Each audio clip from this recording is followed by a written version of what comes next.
दोस्तों, संध्या काल का समय था। गुरु अपने सभी शिष्यों को बुलाते हैं और कहते हैं, कल सुबह सब लोग नदी में स्नान करने के बाद तुरंत हमारी कुटिया के सामने उपस्थित हो जाना। सभी शिष्य इसी से हैरान रह जाते हैं कि हम लोगों ने कुछ गलती की है क्या, लेकिन गुस्से से यह कहते हैं कि हो सकता है कि गुरुजी कल सुबह कुछ अच्छी बात बताने वाले हैं। सब लोग रात को सही समय पर सो जाते हैं और सुबह उठकर सभी लोग नदी में स्नान करने के बाद वापस गुरुजी के सामने उपस्थित हो जाते हैं। गुरु कहते हैं, आज मैं तुम सबको चुप रहने के फायदे के बारे में बताऊंगा। गुरु कहते हैं, 10 मौके जहां पर चुप रहने से होता है लाभ और बोलने से होता है नुकसान। अगर आप इन 10 मौकों पर शांत हो गए यानी मौन हो गए तो आप जो चाहेंगे वही मिल जाएगा। आपकी जिंदगी में चमत्कारिक बदलाव शुरू हो जाएंगे। जरूरत से ज्यादा बोलना या चुप रहना दोनों ही अच्छी बात नहीं है। जैसे जरूरत से ज्यादा बारिश हो जाना या फिर धूप दोनों ही दिक्कत देती है, उसी तरह अनावश्यक बोलने से भी काफी नुकसान होता है। गुरु कहते हैं कि पहला ऐसा मौका जहां पर व्यक्ति को चुप रहना चाहिए, बिना तथ्य के ना बोले। गुरु ने कहा, अगर आपके पास कोई तथ्य नहीं है तो वहां चुप रहने में ही भलाई है। चुप बैठने से दिमाग में नई कोशिकाओं का निर्माण होता है और इससे ज्ञान की वृद्धि होती है। बोलने में भलाई वही है जहां आपको किसी चीज के बारे में पूरा ज्ञान हो। अगर आप बिना तथ्य के कहीं बोलते हैं या फिर बेवजह बोलते हैं तो आपका वहां मजाक भी बन सकता है। अगर आपके पास पर्याप्त जानकारी नहीं है, ऐसी जगह पर बोलने से आपका मजाक तो बनी रहेगी, साथ ही साथ लोगों का भरोसा भी आपसे उठने लगेगा। इसलिए ऐसी जगह पर शांत रहो जहां तुम्हें पता ना हो कि क्या बोलना है क्या नहीं। कई बार कुछ लोग ऐसे होते हैं जो हर जगह अपनी उपस्थिति बताने लगते हैं। उन्हें पता नहीं होता है कि हमें क्या बोलना है, लेकिन फिर भी बोलते जाते हैं और फिर बाद में दूसरे लोग उनके जाने के बाद उनका मजाक उड़ाते हैं। जब तक आपको उस तथ्य के बारे में अच्छा ज्ञान नहीं है, उसके बारे में पता नहीं है, तो वहां चुप रहना ही ज्यादा समझदारी है, गुरु ने कहा। दूसरा ऐसा मौका जहां पर व्यक्ति को चुप रहना चाहिए, शब्दों से ना पहुंचे ठेस। अगर आपके शब्द किसी को मानसिक ठेस पहुंचा रहे हैं तो वहां चुप हो जाना चाहिए। कमजोर व्यक्ति के बारे में कुछ भी बोलकर आप महान नहीं बन सकते हैं। महान आप किसी कमजोर का साथ देने में बनेंगे। कई बार होता है कुछ लोग अपने से छोटे व्यक्ति को भला बुरा कहते रहते हैं। सामने वाला इंसान तो कद से आपसे छोटा है, वह आपको कुछ नहीं बोलेगा, लेकिन आप उसकी नजरों में गिरते चले जाएंगे। हो सकता है कि कल वह भी आपसे पद में बड़ा हो जाए। पद में आपसे जब वह बड़ा हो जाएगा तो आज जो रवैया आपका उसके साथ है, आने वाले समय में वह भी आपके साथ वही करेगा। आप किसी को नीचा दिखाकर बड़ा नहीं बन सकते हैं। बड़ा बनना है तो अपने से छोटे लोगों का इज्जत भी करना सीखें और साथ ही साथ बड़े लोगों का भी सम्मान करना चाहिए। लोगों को लगता है कि अगर वह अकड़ कर बोलेंगे और सामने वाले को नीचा गिराने की कोशिश करेंगे तो वह बड़े बन जाएंगे, तो यह उन सब की भूल है। बड़े होने की बजाय आप उनकी नजरों में गिरते चले जाएंगे। गुरु ने आगे कहा, इसलिए शिष्यों, तुम सब जब भी बोलना आदर भाव से बोलना, ताकि तुम्हारी बात लोगों को अच्छी लगे। बोलने में भाई बहन, माता पिता, मित्र इत्यादि संबोधन शब्दों का इस्तेमाल जरूर करना। इससे तुम्हारी मान प्रतिष्ठा तो बढ़ेगी ही, साथ ही साथ लोगों की नजरों में तुम समझदार व्यक्ति बनते जाओगे। गुरु ने आगे कहा, तीसरा मौका जहां पर व्यक्ति को चुप रहने में ही भलाई है, क्रोध या घृणा करने वाले लोग। जब कोई अपना या सगा संबंधी आप पर क्रोध कर रहा हो, आपका अपमान कर रहा हो, तो आपको उस वक्त चुप रहना चाहिए ताकि सामने वाले का गुब्बारा पूरी तरह से फट जाए। आप यदि सही हैं तो उसे कभी माफी ना मांगे और चुप रहकर ही सही समय का इंतजार करें। वह खुद आपसे माफी मांग लेगा जब उसे अपनी गलती का एहसास हो जाएगा। गुरु आगे कहते हैं कि अगर आपका कोई सगा संबंधी आप पर क्रोध कर रहा हो और आप उस समय शांत हैं, तो यह आदर सम्मान देने की निशानी होती है। इससे ना कोई छोटा होता है और ना ही बड़ा। अगर आपको क्रोध आ रहा है तो आप या तो वहां से किसी का अनादर किए बिना चले जाएं या फिर चुप रहे।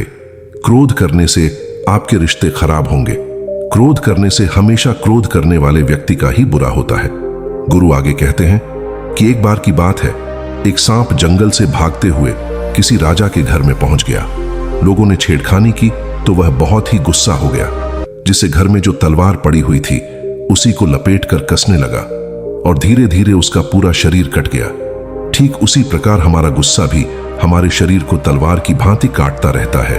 प्रतिदिन अगर आप ध्यान की मुद्रा में बैठे हैं तो आपका गुस्सा आपके नियंत्रण में रहेगा। गुरु आगे कहते हैं कि यह तो तरीका है कि आप प्रतिदिन ध्यान का अभ्यास करें। इससे आपके शरीर में जो हार्मोन्स गुस्से को बढ़ावा देते हैं वह सब तुम्हारे नियंत्रण में रहेंगे, जिससे शरीर गुस्से पर आसानी से काबू पा लेगा।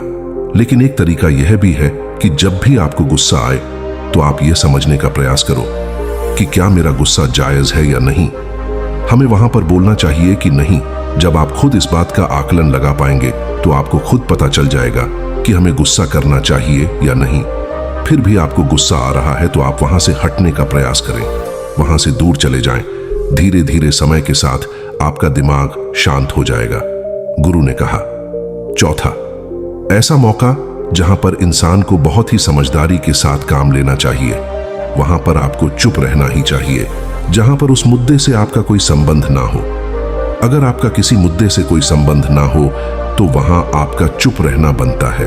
बिना किसी वजह अगर आप दूसरे के मुद्दे पर बोलेंगे तो यह आपके लिए अनिष्टकारी होगा। इसमें केवल और केवल आपका ही नुकसान है।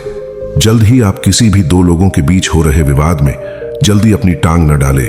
अगर सामने वाला आपको बुला रहा है अपना झगड़ा शांत करवाने के लिए तो ही आप वहां पर जाएं। किसी की व्यक्तिगत जिंदगी में दखल अंदाजी नहीं देनी चाहिए। जब तक कि वह व्यक्ति आपको नहीं बुलाता है अपने झगड़े को शांत करवाने के लिए। कुछ लोग फालतू में दूसरे के विवाद में कूद पड़ते हैं। इससे उनके मान सम्मान मर्यादा पर लोग उंगली उठाने लगते हैं। गुरु कहते हैं कि 10 मौकों में 5वां ऐसा मौका जहां पर व्यक्ति को बहुत ही समझदारी के साथ चुप रहना चाहिए। आपके शब्दों से किसी मित्र को हानि ना पहुंचे। अगर आपके शब्द सामने वाले के परिवार या मित्रों की प्रतिष्ठा के बारे में बुरी झलक दिखा रहे हैं तो आपको चुप रहना चाहिए। किसी के परिवार या फिर मित्र के बारे में बुरा बोलने से केवल आप ही बुरे बनेंगे। जो चीज आसानी से खत्म की जा सकती है उसे अपने शब्दों से बड़ा ना करें। बिना चिल्लाए बात करने का प्रयास करते रहना चाहिए। अगर आप बिना चिल्लाए कोई बात नहीं कह सकते तो आपका चुप रहने में ही भलाई है। किसी पर चिल्लाने से आपके व्यवहार के बारे में पता चलता है। ज्यादा बोलने से चीजें हमेशा खराब ही होती है। कई बार कुछ रिश्ते ज्यादा तेज बोलने की वजह से टूट जाते हैं। इसलिए अपनी आवाज में मीठापुर ना हो। मजाक को भी हमेशा शब्दों के मायने में ही रखें। जहां किसी को शब्दों से चोट लगे वहां चुप हो जाएं। ज्यादा बोलने से हमेशा नुकसान ही होता है। किसी और की प्रतिष्ठा को अपने शब्दों के माध्यम से उसे हानि नहीं पहुंचाना चाहिए। यदि आपके शब्दों से किसी और की प्रतिष्ठा को ठेस पहुंच रही है तो वहां आपको चुप हो जाना चाहिए। जब कोई व्यक्ति आपके सामने नहीं है तो आप उस व्यक्ति के बारे में बुरे शब्द किसी तीसरे व्यक्ति के सामने ना बोले। गुरु कहते हैं, छठा मौका जहां पर व्यक्ति को चुप रहना चाहिए, जब कोई कर रहा हो किसी की बुराई। जब कोई आदमी आपके सामने किसी तीसरे आदमी की बुराई कर रहा हो तब तुम्हें चुप रहकर बस सुनना चाहिए, अपनी व्यक्त नहीं करना चाहिए। क्योंकि जो आज आपके सामने किसी तीसरे की बुराई कर रहा है वह कल किसी और के सामने आपकी बुराई भी कर सकता है। यदि आपने कुछ कहा है तो नीति शास्त्र के अनुसार जो अपने मुंह को बंद रखता है और बुद्धि से काम करता है वही इंसान समझदार होता है। बिना जरूरत के बोलना, किसी के बारे में किसी के बीच में बोलना या गलत बात है। कभी कभी हमारे लिए बुद्धिमानी इसी में होती है कि हमें अपना मुंह ऐसी जगह पर नहीं खोलना चाहिए। गुरु आगे कहते हैं कि 10 मौकों में 7वां ऐसा मौका जहां पर व्यक्ति को चुप रहना चाहिए, जब कोई नहीं समझे आपकी भावना। यदि आपको लग रहा है कि कोई व्यक्ति आपकी भावना, दुख या परेशानी को शब्दों में नहीं समझ रहा है, यदि आपको लग रहा है कि सामने वाला व्यक्ति आपकी भावना या दुख को या आपकी जो परेशानी है उसको वह समझ नहीं पा रहा है या समझने का प्रयास ही नहीं कर रहा है या वह आपको ध्यान से सुन ही नहीं पा रहा है, तो ऐसे व्यक्ति के सामने आप चुप ही रहे। क्योंकि ऐसे लोगों को आपकी भावना या दुख से कोई मतलब नहीं होता है। ऐसे लोगों को अपना राज बताकर आप पछताएंगे ही बाद में। इसलिए हर किसी को अपने मन की बात नहीं बतानी चाहिए।